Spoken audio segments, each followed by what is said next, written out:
Hi everyone, today I'm going to show you how to differentiate 5 out of the 8 versions of Present You by GOT7. Quick disclaimer, I am not rich.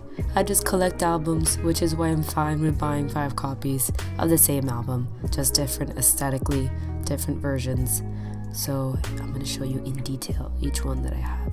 By the way, yes, I'm wearing gloves because my nails are ugly and I was like, might as well put on gloves.